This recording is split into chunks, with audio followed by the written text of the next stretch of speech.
semuanya, perkenalkan nama saya Jian Rene Pasang dan bersama teman saya Septian Daryl Marcolio Herjuno. Kami di sini akan menampilkan teks tanggapan yang kami buat sebagai upaya penyelesaian tugas kami. Pernahkah Anda melihat berita tentang ini? Ini? Atau mungkin ini? Ya, semua berita ini adalah berita yang membahas tentang masalah pemerataan pendidikan di Indonesia. Dan di video kali ini juga kami akan membuat teks tanggapan dengan topik yang sama. Jadi, tolong disimak. Masalah pemerataan pendidikan adalah masalah yang sangat umum dijumpai pada negara-negara berkembang layaknya Indonesia. Pemerataan pendidikan merupakan masalah yang sangat penting untuk diperhatikan. Masalah ini merupakan masalah lama yang dihadapi pemerintah dan juga terus diupayakan penyelesaiannya. Namun, hingga hari ini masalah pemerataan pendidikan ini belum juga usai. Salah satu penyebab utama adalah kesenjangan antar wilayah perkotaan dan pedesaan.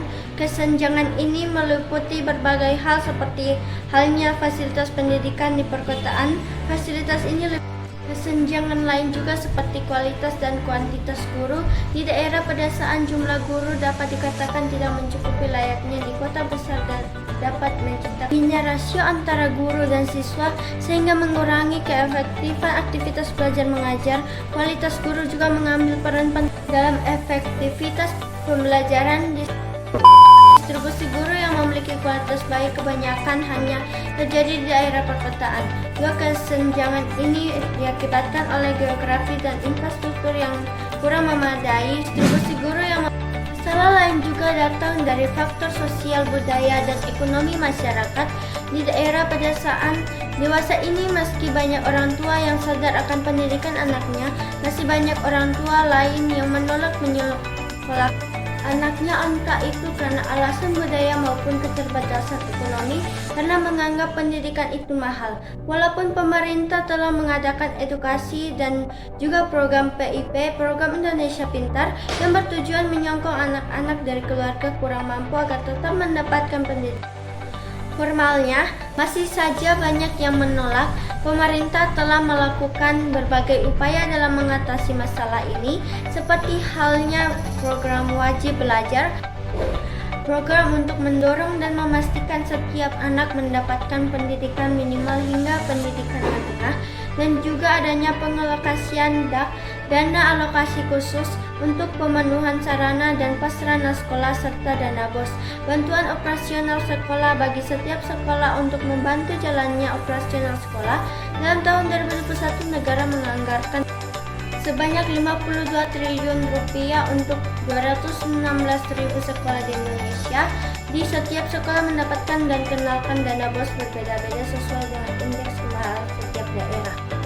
Hal ini diungkapkan sendiri oleh Menteri Pendidikan dan Kebudayaan Nadiem Anwar Makarim dalam sosialisasi kebijakan BOS dan DAK Fisik 2021 yang digelar secara virtual melalui kanal Kemendikbud RI di YouTube. Namun masalah lain muncul dari pengadaan ini, antara lain adalah dijadikannya kuncuran dana ini menjadi lahan korupsi bagi para oknum-oknum kepala sekolah maupun lainnya.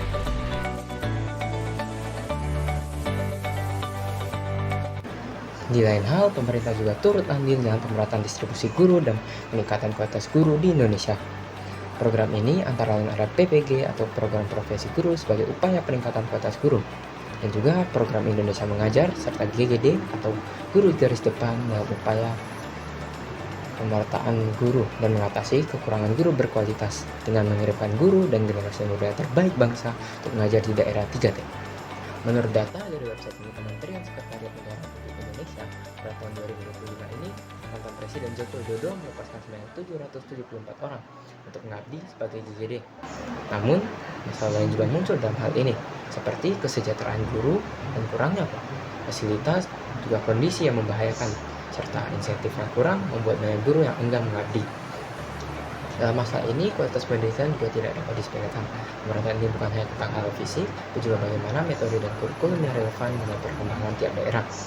Tapi, bukan berarti pembelajaran di daerah tertinggal dipermudah, atau adanya perbedaan standar penilaian yang jauh berbeda. Metode pembelajaran yang diterapkan sebaiknya bersifat inovatif dan membangun siswa. bukan hanya berfokus pada pengejaran materi tanpa mempedulikan pemahaman siswa. Digitalisasi pendidikan ini mungkin adalah salah satu solusi yang diharapkan dapat membantu. Dengan adanya digitalisasi ini, siswa dari berbagai daerah dapat mendapatkan materi pembelajaran yang sama dan dapat menyesuaikan standar pendidikan di daerah yang maju, bahkan dari luar negeri. Namun, kendala utama dalam pelaksanaan hal ini adalah terbatasnya akses internet ke daerah pelosok, sehingga digitalisasi ini belum bisa optimal. Dalam menanggapi masalah itu juga, pemerintah perlu terus mengejarkan pembangunan infrastruktur yang memadai dan diharapkan dapat berguna bagi peningkatan pendidikan di setiap daerah. Peningkatan ini bukan hanya sebatas gedung sekolah, tapi juga mencakup peningkatan akses teknologi, informasi, dan juga akses fisik ke daerah tersebut. Pemerataan pendidikan bukan hanya sekedar membangun dan mengadakan sesuatu, tapi juga perlu adanya peningkatan dari aspek-aspek lain.